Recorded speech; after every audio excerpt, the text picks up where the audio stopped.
Hormuz প্রণালী ঘিরে উত্তেজনার মাঝেই মিত্রদের ওপর ক্ষুব্ধ মার্কিন প্রেসিডেন্ট ডোনাল্ড ট্রাম্প। নিজেদেরই তেলের ব্যবস্থা করতে বলায় বিশ্বজুড়ে বাড়ছে কূটনৈতিক অস্বস্তি। যুক্তরাজ্য সহ পশ্চিমা জোটে তৈরি হয়েছে বিরূপ প্রতিক্রিয়া। প্রশ্ন উঠছে নেতৃত্ব ও সমন্বয় নিয়ে। বিভিন্ন দেশের গণমাধ্যমে ট্রাম্পের বক্তব্যকে দেখা হচ্ছে উস্কানি, দায় এড়ানো এবং অস্থিতিশীলতার প্রতিফলন হিসেবে।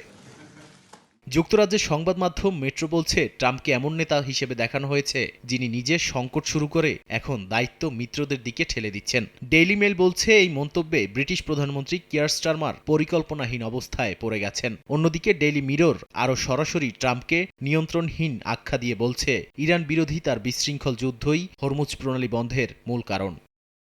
কূটনৈতিক অস্বস্তি সামাল দিতে রাজ পরিবারকেও সামনে আনার ইঙ্গিত দিয়েছে আই পেপার। তাদের শিরোনাম, শতবর্ষী সম্পর্ক বাঁচাতে রাজাকে পাঠানো হচ্ছে মিশনে। ট্রাম্পের মন্তব্যের পরপরই আসন্ন রাষ্ট্রীয় সফরের ঘোষণা এসেছে সম্পর্ক বাঁচানোর কৌশল হিসেবে।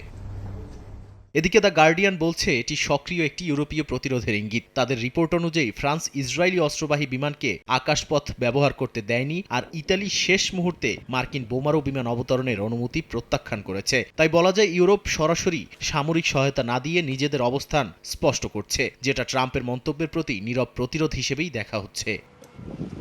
নাদিম মারজান, সময় সংবাদ।